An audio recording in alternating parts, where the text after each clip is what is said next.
let's go!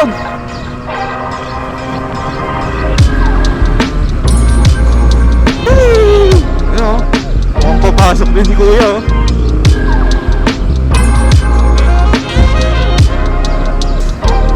Mamaya pagpapakita ko sa inyo guys yung problema ng Trident pagka na-traffic. Welcome to another video guys. Sobrang tagal nating walang post. Simula nung nagbaler kami mga 3 to 4 weeks ago, hindi na ako nakapag-post ulit eh. Most of the time kasi work from home. Work from home lang ako, kaya di talaga ako nakakalabas ng bahay. Ngayon kasi may RTO tayo. So punta ako ng office ngayon. And then magre-render lang ako ng number of hours dun. Tapos uwi na rin ako. So tara, samahan nyo ako. Mabilisang vlog lang to. Para man lang may post ako sa YouTube at Instagram. Okay, let's go! Makwento ko lang kasi ang work ko nasa Mandaluyong. Yun talaga yung main office nung company ko na pinagtatrabahuan. Ngayon, simula nung pandemic kasi, naka-work from home na kami. 5 days a week. Ngayon, nung medyo lumuwag na yung quarantine, nagkaroon na ng memo na pumasok kami ng office mga twice a week. Pero most of the time hindi naman nasusunod yung twice a week na yun eh.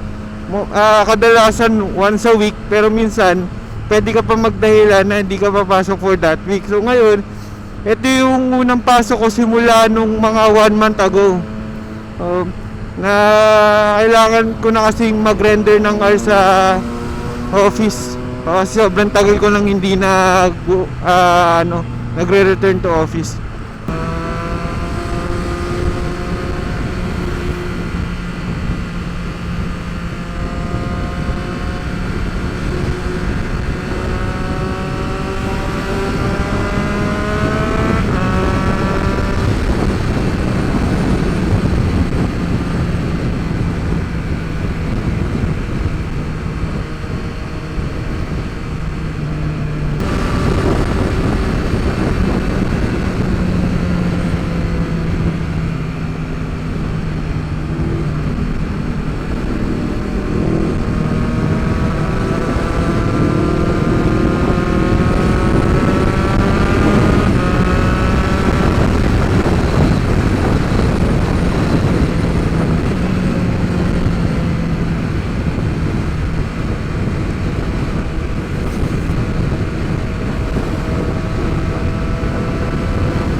Sabay tayong rebel.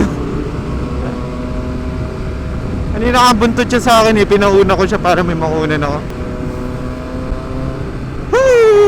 Ayun, mukhang papasok din si Kuya, oh.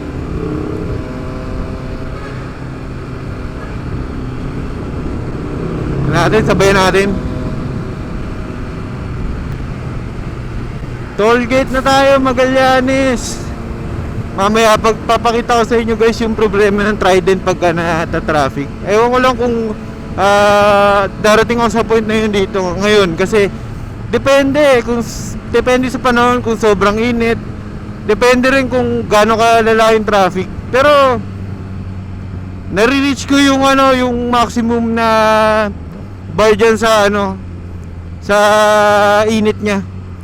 So sobrang init ng Trident, nagwa-warning na siya. Ang di ko lang alam kasi nung una kong binili to, wala namang ganung issue.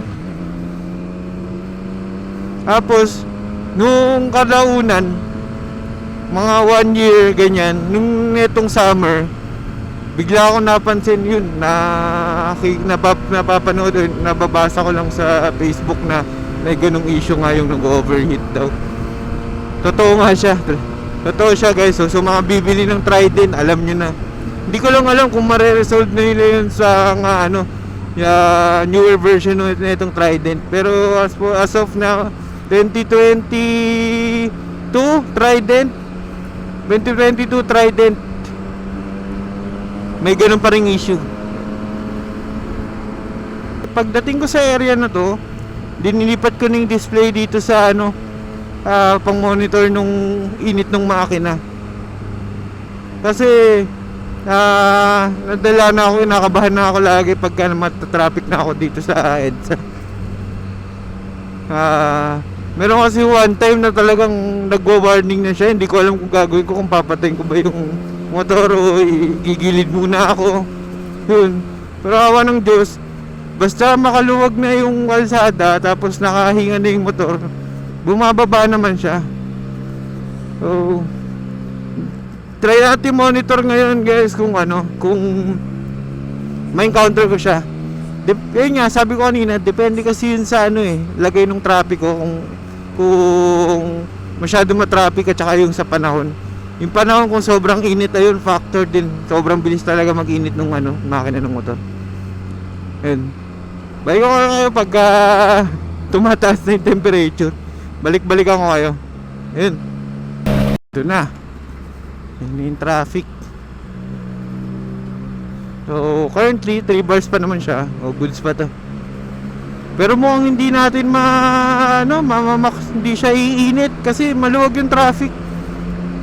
Usually pagdating ko ng tunnel na ganito, puno na tong tunnel tapos hindi ka na halos gumagalaw. Pero ngayon gumagalaw siya. Ayun biglang tumaso. 4 bars na siya. Kalahati na. Malalaman natin. Monitor lang natin ngayon yung git. Gidjay muna kayo sa tunog ng motor sa tunnel.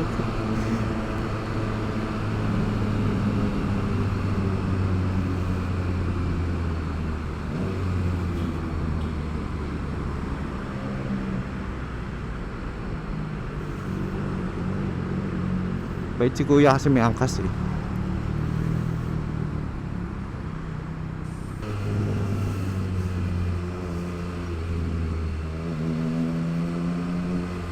Ang gulo kasi nung linya dito sa EDSA guys. Kasi may mga bus lane pero hindi pa talaga siya bus lane. Alam nyo yun? Kasi nung nag-COVID kasi, pandemic, ko lang. Kasi yung bus, diba, dire-diretso sila talaga dito sa bus lane. So ginagamit nila tong bus lane all throughout. Pero ngayon kasi, hindi na ganun kahigpit ba? Itong bus lane na to, hindi ito bus lane talaga. Kasi umaakit sila dun sa dito sa flyover ba, dun dumadaan yung bus eh. So ngayon kung bago-bago ka dito sa EDSA, malilito ka kung ano yung bus lane sa hindi. Pero merong mga legit na bus lane talaga. Kung hindi mo kabisado, mahuhuli ka.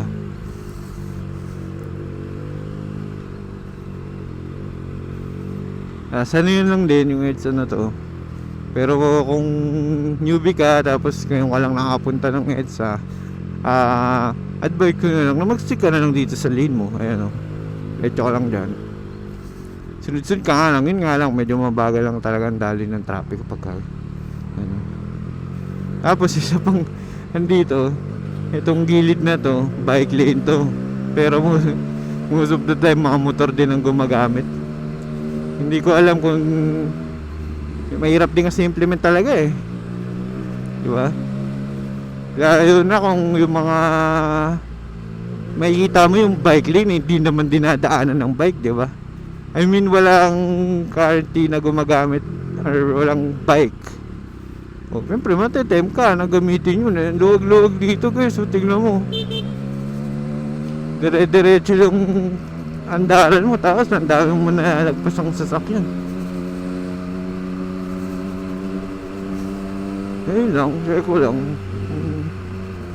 mga ganap dito sa EDSA. At ngayon lang ulit ako nakabalik dito. Pero lagi kasi akong dumadaan dito simula nung simula nung nag-work from home eh. EDSA talaga lagi. EDSA warrior. Yung una ko rin nakuha itong motor, galing kasi itong Green Hills eh. Yung from Green Hills pa po uwi sa Cavite EDSA rin ang dinaanan ko. Yun, sakit din sa unang uwi ng bike na to eh, sobrang traffic din.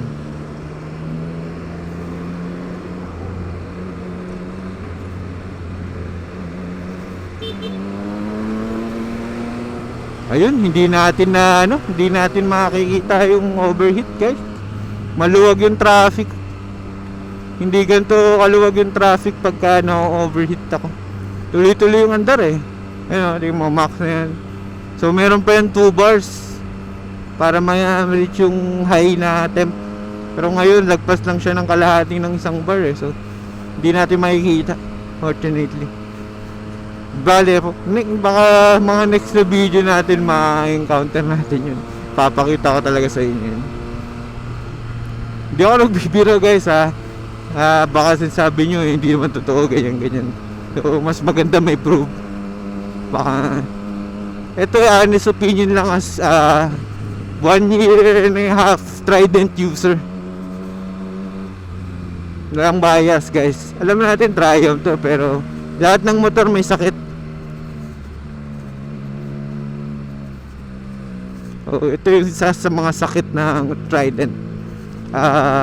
Well, sa tingin ko parang common naman siya sa mga European brand eh, yung init pa.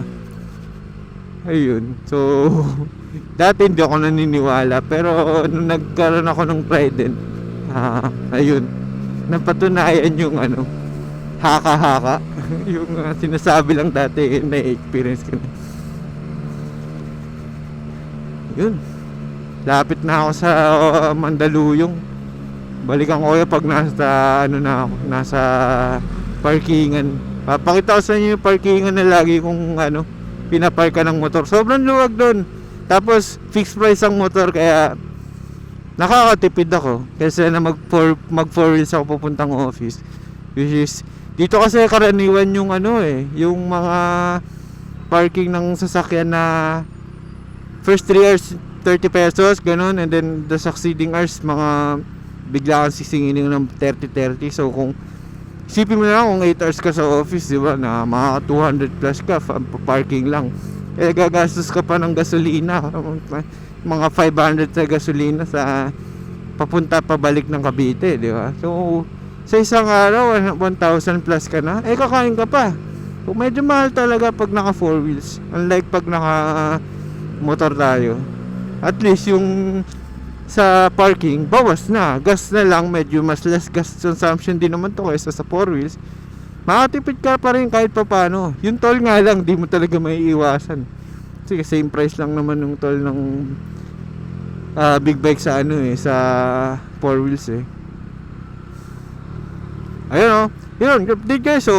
Diba, sabi ko sa inyo eh, basta matigil ka sa traffic dito sa EDSA, ayan, tataas yung temperature niyan.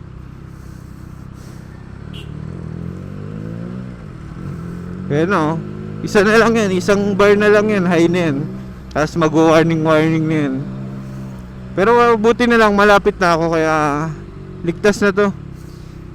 Kasi usually na-encounter ko itong ganito kataas na temp doon sa may tunnel. Paglabas ng tunnel, ayun, malayo-layo pa yun dito, kaya may time pa rin talagang may time ka pa rin talagang kabahan ng maigi.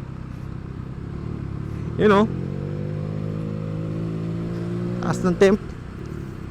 Dito kasi bike na to hindi pinapakita yung actual temperature eh, pero puro bar lang eh. O di ko alam kung ilan yung actual temperature in Celsius tsaka Fahrenheit. Ayan, ito na guys, favorite parking ko. Ayan 50 flat rate motor, di ba? Tapos press mo lang yung button dito, bibigyan ka card niyan. Ay, hindi na siya card, ticket na siya. Ganda pa dito, may lilim yung motor mo. Kasi parang underground. Yan.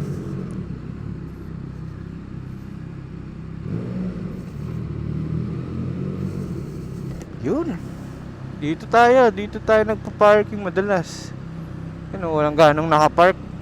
Mukhang onti ang pumasok ng opisina. Dito ako madalas mag-parking guys. 50 pesos lang to hanggang mamayang uwian na to. Flat rate. Tapos safe pa yung motor mo sa ulan kasi may bubong. Ayun. Dito ko na tatapusin tong vlog na to. Pwede pag uwi rin mag-add pa ako ng vlog, pero dinala ko lang talaga kayo dito sa usual kong spot na nagpa-parking ako. Saan ako nagpa-parking? Paano yung biyahe ko papasok ng opisina? Sa pag nag-RTO. Ayun. Maraming salamat sa mga tumapos ng video. Kung sino man kayo. Paki-like, subscribe na rin kung wala kayong magawa sa buhay nyo. Anyway, salamat. Sharing ang man tong channel ko and see you on the next video.